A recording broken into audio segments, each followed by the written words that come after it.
Saudara, hari ini kita mesti mengakui bahwa masih ada orang-orang Kristen yang di dalam hidupnya masih dikuasai oleh kehidupan yang lama. Atau mungkin bisa kita katakan penjajahan dosa di dalam hidup kita. Hari ini ada banyak orang yang mungkin menyebut dirinya sebagai beragama Kristen, rajin ke gereja, tetapi rajin juga ngomongin orang. Hari ini saudara-saudara banyak orang Kristen yang menyebut dirinya Kristen, tetapi hatinya dikuasai oleh amarah, benci, dendam saudara-saudara. Ada orang-orang Kristen yang masih silau dengan pengakuan orang. Membeli baju yang mahal supaya dilihat orang. Memakai mobil yang pajaknya hampir saudara-saudara berpuluh-puluh juta itu. Tujuannya supaya dihargai orang ketika naik mobil yang mahal.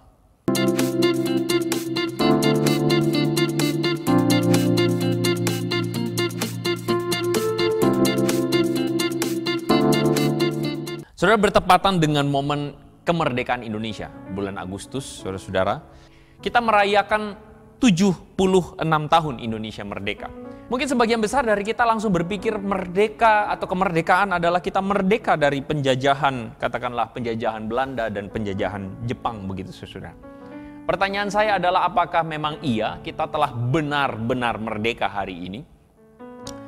Saudara, di bulan Juni saya ingat ada satu berita di mana pada waktu itu Presiden Jokowi menelpon saudara-saudara Kapolri dan kemudian beliau melaporkan bahwa ada sebuah pungutan liar atau premanisme yang terjadi di Pelabuhan Tanjung Priok, saudara-saudara. Dan Jokowi meminta supaya Kapolri langsung menindak oknum-oknum yang melakukan pungutan liar tersebut. Saudara, kita tahu bahwa kemudian dilakukan sebuah tindakan tegas. Tapi ini adalah satu sisi atau satu berita yang menunjukkan kepada kita bahwa sebenarnya ada sebuah praktik pungutan liar yang terjadi di Tanjung Priok, saudara-saudara. Dan tahukah saudara bahwa sebenarnya praktik seperti ini adalah praktik yang bukan hal baru. Saya yakin saudara dan saya sama-sama tahu bahwa yang namanya praktik korupsi, pungutan liar, suap, dan sebagainya itu adalah praktik yang, mohon maaf, telah mengakar di dalam budaya bangsa kita. Dan tahukah saudara bahwa sebenarnya kalau kita telusuri di dalam budaya, sebenarnya praktik ini telah mulai subur saudara-saudara ketika zaman Belanda atau zaman VOC. Kalau saudara baca beritanya, pada waktu itu pasar ikan saudara-saudara di daerah Penjaringan adalah pusat dari perdagangan yang masuk dari jaringan perdagangan yang terjadi di Nusantara berhubungan dengan kerajaan-kerajaan yang lain atau daerah yang lain. Dan VOC saudara-saudara sebagai pihak atau kelompok yang kemudian memonopoli saudara-saudara melakukan sebuah praktik pungutan liar terhadap kapal-kapal dagang yang masuk. Dan itu sudah terjadi sejak zaman VOC, sejak zaman Belanda saudara-saudara. Sehingga saudara-saudara meskipun kita sebenarnya telah merdeka secara de jure dari Belanda, diakui di mata dunia sebagai bangsa Indonesia yang berdaulat, kita mesti mengakui bahwa ada sebuah praktik atau budaya kultur yang mengakar di Indonesia, yaitu kultur korupsi, pungutan liar, suap menyuap yang terjadi hingga saat ini 76 tahun saudara-saudara kita merdeka. Pertanyaannya, apakah betul-betul kita telah merdeka dari penjajahan saudara-saudara? Sekali lagi tentu ini tidak bermaksud untuk melakukan upaya mempertanyakan kemerdekaan, tetapi membuat kita berefleksi. Apakah betul kita telah merdeka? Meskipun sebenarnya kita telah menjadi bangsa Indonesia, tetapi sebenarnya kita tahu bahwa di dalam hidup kita atau hati kita, mungkin ada penjajahan yang tidak kita sadari. Kita terjajah secara budaya. Pak, kok perenungan firman Tuhan malam hari ini kok politik banget Pak? Gitu, berat banget. Oh tenang saudara. Maksudnya apa sebenarnya saya mau ngomong ini? Kemerdekaan saudara-saudara bukan terlihat secara fisik. Tetapi kemerdekaan yang sejati itu sebenarnya dari hati, dari karakter, dari hidup kita. Dan hari ini saya melihat, mungkin sama seperti praktik korupsi atau suap menyuap pungutan liar yang ada di bangsa kita yang masih mengakar dan itu adalah warisan penjajahan. Menurut saya, di dalam kehidupan kita, kekristenan atau orang-orang Kristen, hari ini juga mengalami hal yang demikian. Hari ini banyak orang Kristen, saudara-saudara merasa cukup dengan menjadi atau terlihat sebagai orang Kristen. menggunakan aksesoris-aksesoris kekristenan, KTP-nya Kristen saudara-saudara, pergi ke gereja, menghadiri kebaktian demi kebaktian, memberi nama dirinya sebagai Kristen. Tetapi pertanyaan saya, apakah cukup demikian? Saudara, hari ini kita mesti mengakui bahwa masih ada orang-orang Kristen yang di dalam hidupnya, dalam karakternya saudara-saudara, masih dikuasai oleh dosa, masih dikuasai oleh kehidupan yang lama, atau mungkin bisa kita katakan penjajahan dosa di dalam hidup kita. Perhatian saya saudara tertuju kepada berita ini saudara-saudara. Sebuah berita yang menurut saya menyedihkan.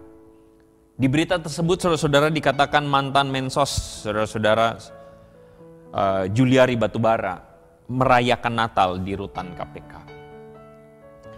Saudara, ini tentu bukan sebuah berita yang membanggakan. Ini adalah sebuah berita yang menyedihkan kita semua. Dan di antara mereka semua ada 12 nama saudara-saudara yang juga bersama-sama para tersangka atau para tahanan KPK, tersangka korupsi saudara-saudara yang turut merayakan Natal. For sure, saudara-saudara, tentu saja bukan berarti mereka ini adalah pendosa kelas berat saudara-saudara yang kita perlu hakimi bersama-sama, bukan. Tetapi ini menunjukkan kepada kita bahwa mereka-mereka yang melakukan korupsi ini pun beragama Kristen. Dan kita tentu saudara-saudara tidak berbangga karenanya. Kita melihat bahwa saudara-saudara orang-orang yang menamakan dirinya Kristen, yang beragama Kristen, belum tentu saudara-saudara mengalami kemerdekaan dari kehidupan atau penjajahan dosa dalam hidupnya. Bahkan saudara-saudara di dalam sebuah riset yang dilakukan oleh Pew Research saudara-saudara pada tahun 2019 mengatakan bahwa terjadi sebuah declining atau penurunan kekristenan saudara-saudara yang terjadi di Amerika. Dan kalau saudara baca datanya, saudara akan menemukan alasannya bahwa orang-orang menjadi antipati dengan kekristenan karena para pemuka agamanya atau orang-orang yang menamakan dirinya Kristen dinilai sebagai orang-orang yang munafik, orang-orang yang menghidupi agama Kristen sebagai identitas belaka atau kosmetik belaka. Tetapi saudara-saudara di dalam hidupnya masih menunjukkan kecenderungan penjajahan dosa dalam hidupnya. Karena itulah saudara-saudara, hari ini kita akan sama-sama melihat perkataan Yesus tentang kemerdekaan yang sejati. Yohanes pasal 8 ayat 31 sampai 32, 34 saudara-saudara adalah sebuah interaksi yang terjadi antara Yesus dan para orang-orang Yahudi atau para pemuka agama. Kalau saudara baca di dalam judul perikopnya adalah kemerdekaan yang memerdekakan. Di dalam ayat 31, Yesus berkata begini, maka katanya kepada orang Yahudi yang percaya kepadanya, jikalau kamu tetap di dalam firman-Ku, kamu benar-benar adalah murid-Ku. Dan kamu akan mengetahui kebenaran, dan kebenaran itu akan memerdekakan kamu. Saudara-saudara, perkataan Yesus ini menarik karena Yesus membahas tentang sebuah ide, yaitu kemerdekaan. Dan kemudian perkataan Yesus ini kemudian direspon oleh para pemuka agama di ayat 33. Mereka mengatakan, kami ini adalah keturunan Abraham dan tidak pernah menjadi hamba siapapun. Bagaimana mungkin engkau dapat berkata, kamu akan merdeka? Saudara-saudara, dari percakapan antara Yesus dan para pemuka agama ini, saudara-saudara, orang-orang Yahudi ini, mereka merespon perkataan Yesus dengan sebuah cara yang negatif. Mereka mengatakan, kami ini keturunan Abraham dan kami tidak terima kalau engkau mengatakan bahwa kami ini adalah hamba. Kami tidak terima dengan hal itu, saudara-saudara. Dari respon ini, saudara, kita melihat bahwa mereka tidak merasa diri sebagai seorang hamba, dan mereka merasa bahwa kami ini keturunan Abraham tulen. Kami ini tidak pernah diperhamba oleh siapapun. Dan tanda keagamaan kami itu bahkan jelas, kata orang-orang Yahudi. Saudara, mereka merasa sebagai satu bangsa yang dipilih Tuhan dan tidak pernah menjadi hamba siapapun. Mereka merasa tidak butuh keselamatan. Mereka merasa tidak butuh kabar baik, tidak butuh Injil. Mereka merasa tidak butuh satu ajaran yang lain. Kenapa? Karena kami ini adalah keturunan Abraham. Kami ini tradisi beragama kami sudah menunjukkannya. Dan menariknya Yesus menunjukkan satu hal yang kontras kepada mereka.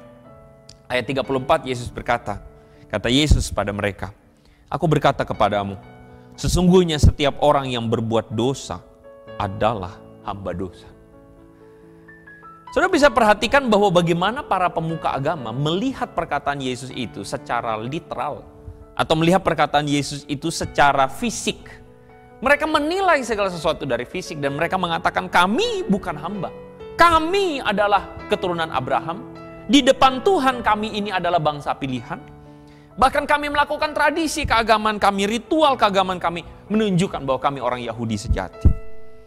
Tapi Yesus mengatakan kepada mereka satu perkataan yang pedas. Aku berkata kepadamu, sesungguhnya setiap orang yang berbuat dosa, kata Yesus, adalah hamba dosa. Yesus menunjukkan satu realita yang tidak dapat mereka pungkiri, saudara-saudara. Apa realitanya? Realitanya adalah mereka meskipun menggunakan jubah keagamaan, melakukan tradisi-tradisi keagamaan, mereka sungguhnya melakukan dosa.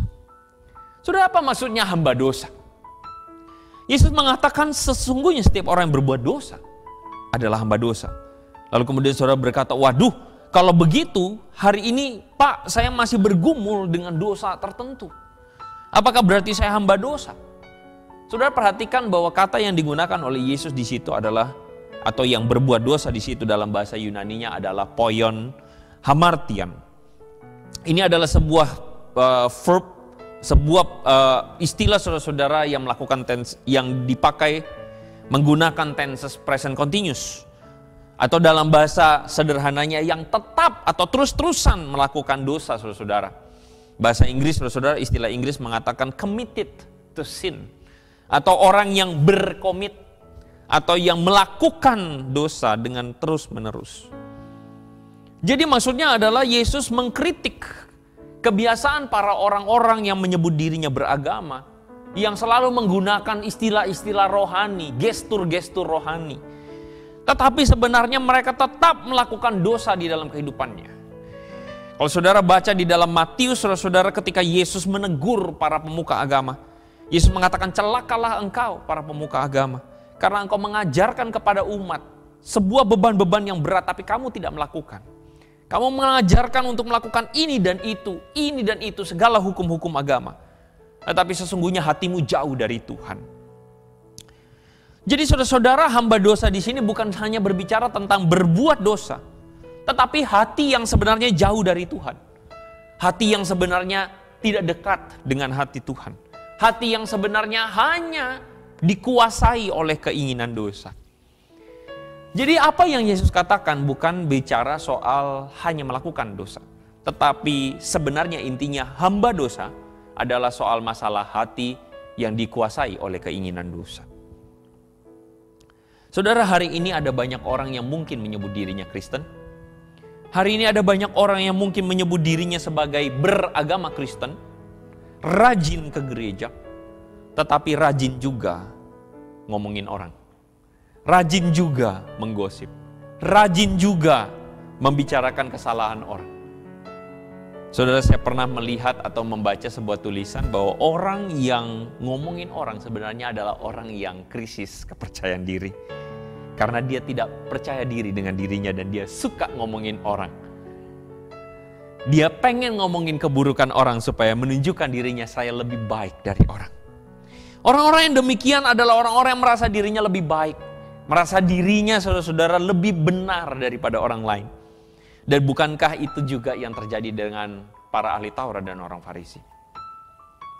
Yang merasa bahwa diri mereka lebih baik dari para pendosa, pemungut cukai, perempuan berdosa, para pelacur dan sebagainya. Kepada orang-orang inilah Yesus seringkali mengkritik mereka. Orang-orang yang selalu menuding orang lain berdosa. Orang-orang yang selalu menuding orang lain lebih rendah dari dirinya. Yesus selalu mengkritik dan mengatakan yang terdahulu akan jadi terkemudian dan yang terkemudian akan jadi terdahulu. Yesus selalu mengatakan bahwa Tuhan, dia membawa hati Tuhan, di mana Tuhan itu selalu dan benar-benar menghargai pendosa-pendosa yang hatinya bertobat kepada Tuhan. Pendosa-pendosa yang mungkin hidupnya buruk, parah, tetapi hatinya mengalami pertobatan dan kembali kepada Tuhan. Kepada orang-orang inilah Tuhan berkenan. Atau mungkin dalam bahasa konteks kita yang saya angkat contohnya, Kepada orang-orang yang sering digosipin inilah, yang bertobat inilah Tuhan berkenan. Bukan kepada orang-orang yang merasa dirinya benar dan menggosip orang lain. Hari ini saudara-saudara, banyak orang Kristen yang menyebut dirinya Kristen, tetapi hatinya dikuasai oleh amarah. Hatinya dikuasai oleh perasaan benci, dendam saudara-saudara. Dikuasai saudara-saudara oleh sebuah perasaan bahwa saya lebih baik, saya tidak boleh diperlakukan buruk, saya tidak boleh diperlakukan semena-mena. Saya berjumpa saudara-saudara dengan orang yang menyebut dirinya Kristen yang mengatakan, oh Pak, saya ini sebenarnya orangnya baik. Tapi jangan ganggu saya, jangan macam-macam sama saya. Karena kalau macam-macam sama saya, mati dia. Terus ngomongnya bangga saudara ya. Jangan macam-macam sama saya, mati kau nanti. Saya kira jika Yesus ada di pihak kita, atau Yesus ada di pihak orang yang dianiaya, Yesus melakukan sebaliknya. Di kayu salib kepada orang-orang yang menganiaya dia mengatakan, ya Bapa ampunilah mereka sebab mereka tidak tahu apa yang mereka perbuat. Luar biasa saudara. Luar biasa. Ini berlawanan sekali saudara-saudara dengan orang-orang Kristen yang menyebut dirinya Kristen. Tetapi semakin lama semakin Kristen, merasa makin dituakan di gereja, makin dituakan di dalam pelayanan, tersinggung saudara-saudara jika ada orang yang tidak sependapat dengan dia atau bahkan mungkin mengkonfrontasinya. Lalu kemudian melancarkan atau menunjukkan amarahnya. Saudara-saudara, ini menunjukkan realita. Hati kita masih dikuasai oleh dosa. Di lain sisi saudara, ada orang-orang Kristen yang dikuasai oleh egonya. Rasa egois, ingin memiliki segalanya, ingin mendapatkan semuanya. Tidak bisa berbagi kepada orang lain. Hatinya telah tumpul saudara-saudara oleh belas kasihan. Orang-orang Kristen yang asik menikmati kehidupannya yang penuh dengan segala macam kemewahan dan lupa dengan begitu banyak orang yang menderita. Lupa dengan begitu banyak orang di luar sana yang hidup dalam keadaan yang tidak mudah. Hari ini masih banyak orang-orang yang pergi ke gereja atau setidaknya ikut kebaktian online saudara-saudara, tapi tidak mampu menangkap isi hati Tuhan kepada mereka yang membutuhkan. Bahkan hari ini saudara-saudara, ada orang-orang Kristen yang masih silau dengan pengakuan orang. Mencari pengakuan, membeli baju yang mahal supaya dilihat orang. Memakai mobil yang pajaknya hampir saudara-saudara berpuluh-puluh juta itu. Tujuannya supaya dihargai orang ketika naik mobil yang mahal. Hari ini masih ada orang-orang Kristen yang hatinya ingin dianggap orang. Marah, tersinggung kalau tidak dianggap. Roma pasal 6 ayat 6 mengatakan, karena kita tahu bahwa manusia lama kita telah turut disalibkan supaya tubuh dosa kita hilang kuasanya. Agar jangan kita lagi menghambakan diri kepada dosa. Paulus mengamplify atau membuat berita yang Yesus katakan tentang bagian hamba dosa ini. Paulus mengangkat kembali dan mengatakan, karena Yesus telah disalibkan. Oleh karena itu, kita tidak lagi berada di bawah hamba dosa. Karena Yesus telah disalibkan, maka Dia membebaskan kita dari dosa supaya kita tidak lagi menghambakan diri kita. Menghambakan hati kita, menghambakan pikiran kita, perasaan kita kepada dosa. Yesus ingin supaya kita benar-benar hidup di dalam manusia baru. Dan itulah arti menjadi Kristen. Kristen itu lebih dari sekadar ritual agama. Karena agama-agama hanya mengajarkan bagaimana kita berbuat baik atau menunjukkan diri kita terlihat baik, terlihat rohani, maka kita sudah lebih baik. Tapi kekristenan mengajarkan tentang pertobatan hidup, penyangkalan diri, menjadi seperti Yesus, menjadi rendah, menjadi hilang diri kita. Seperti kata Yohanes, biarlah Yesus semakin besar dan aku makin kecil. Saudara, saya sedih sekali melihat hari ini ada banyak orang Kristen yang salah melihat berita Injil. Salah melihat berita Injil karena berpikir, oh dosaku ditanggung Yesus, ya sudah. Dosa-dosa yang telah kulakukan di masa lalu ditanggung Yesus. Jadi saya sekarang tidak ada dosa. Keliru saudara-saudara. Saudara, ketika Yesus menanggung dosa, itu tidak berbicara sedangkal itu. Ketika Yesus menanggung dosa, Yesus lagi menunjukkan kepada kita bahwa bagaimana keinginan dosa dengan keinginan Allah, saudara-saudara, itu dikalahkan.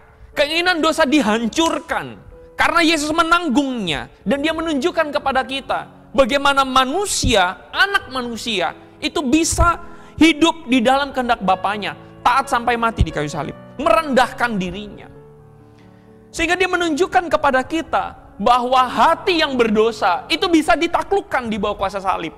Maka sama halnya dengan kita orang Kristen. Ketika dosa kita ditanggung, artinya keinginan dosa kita itu dikalahkan di bawah kuasa salib. Sehingga kita pun seharusnya mengikuti spiritual Yesus yang bangkit dari kematian, bangkit dari manusia lama. Sehingga hati kita diubahkan di dalam Kristus.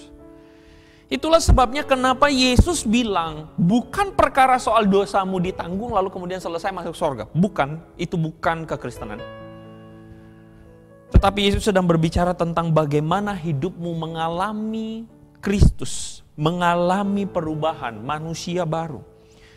Itulah sebabnya Yesus mengatakan di ayat 31 tadi, saudara, Yesus bilang, jika kamu tetap dalam firman-Ku, kamu adalah murid-Ku. Dan kamu akan mengetahui kebenaran, dan kebenaran itu akan memerdekakan kamu. Saudara, ini sekali lagi tidak ada urusannya dengan dosa yang ditanggung kita clean kayak kertas putih lalu masuk surga. Tidak. Ini lagi berbicara tentang bagaimana firman mengubah kita. Mengubah pikiran kita yang tadinya dikuasai dosa. Mengubah hati kita yang dikuasai dosa. Mengubahnya sehingga kita mendapati kebenaran, dan kebenaran itu memerdekakan kita dari penjajahan dosa. Saya senang dengan apa yang Jokowi pernah katakan, bahwa sebenarnya yang kita bangun bukan hanya infrastruktur tapi membangun manusianya. Kekristenan harus begitu. Kekristenan juga adalah membangun karakternya, membangun pikiran Kristus, membangun hati Kristus dalam pikiran kita, dalam hati kita. Karena itu saudara-saudara, untuk membangunnya tidak ada cara lain selain tinggal di dalam firman. Makanya Yesus bilang, jika kamu tetap di dalam firman-Ku. Penting sekali kita punya waktu bersama Tuhan. Penting sekali saudara-saudara kita punya waktu untuk mendengarkan firman, memikirkannya, merenungkannya, sehingga firman itu berubah menjadi hidup di dalam hidup kita.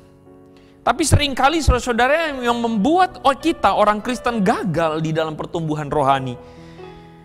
Sekali lagi karena kita teralihkan pada ritual-ritual agama kita. Yang menghambat pertumbuhan rohani kita seringkali adalah karena kita sering berkata bahwa saya nggak punya waktu. Cukuplah yang penting 1 minggu 1 kali ke gereja.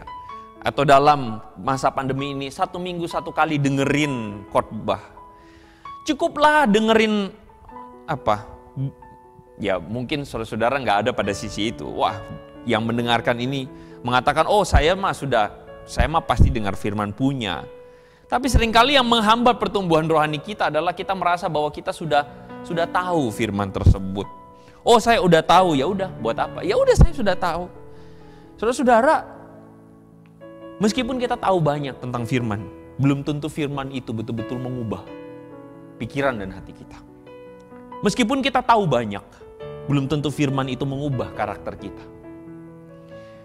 Saudara, saya ingat interaksi saya dengan papa saya, saudara. Saya sering kali tanya, Pak, hari ini ikut ibadah dapat firman Tuhan apa?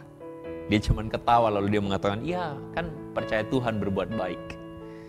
Saudara, sekali lagi saya tidak bermaksud untuk merendahkan papa karena saya sangat mengasihi dia. Tetapi saudara-saudara, perspektif dia mungkin mewakili sebagian perspektif orang-orang yang berada pada gereja-gereja tradisi.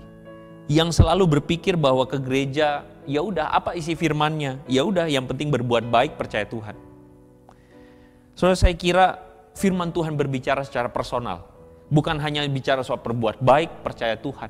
Tapi firman Tuhan berbicara secara personal bagaimana hidup kita makin hari makin diubahkan Tuhan. Kalau saudara bertahun-tahun pergi ke gereja, belasan tahun saudara di gereja, lahir di gereja, dibaptis di gereja, besar di gereja, tetapi tidak mengalami perubahan dari hari ke hari, menjadi seperti Kristus, ada yang salah di sana. Mungkin ritual-ritual agama kita membuat kita jauh dari Tuhan. Atau mungkin sebagian dari kita salah, sebagian kita yang merasa sudah cukup puas dengan firman. Karena apa? Karena, saya sudah baca firman hari ini. Saya sudah posting di grup. Saya sudah posting. Hari ini Alkitab berkata begini. Sudah selesai sampai di sana. Sehingga kadang-kadang kita melakukan dalam tanda kutip ritual keagamaan saat teduh kita. Tetapi saat teduh itu tidak mengubah hidup. Karena kita hanya menjalankan program baca Alkitab. Kita hanya menjalankan program membagi renungan di Alkitab. Memforward renungan. Dan kita hanya bilang, iya ya kata-katanya bagus. Tapi itu tidak berbicara dan mengubah hati kita. Mohon maaf. Hanya menjalankan program saat teduh atau program membagi renungan di media sosial belum tentu, sekali lagi, belum tentu. Menurut saya baik-baik saja, tetapi belum tentu itu mengubah hati kita. Hari ini Yesus mengatakan, apabila kamu tinggal dalam firman-Ku, maka kamu adalah benar-benar murid-Ku. Kamu akan tahu kebenaran. Bukan hanya tahu, tetapi kemerdekaan itu haruslah membebaskan kita. Memerdekakan kita. Saudara, hari ini tentu saudara akan menemukan ada banyak orang-orang yang beragama Kristen tetapi hatinya jauh dari Tuhan.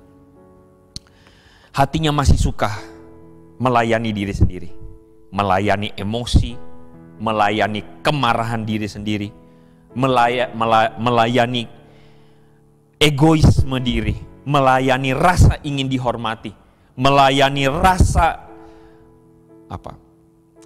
lebih benar dari orang lain.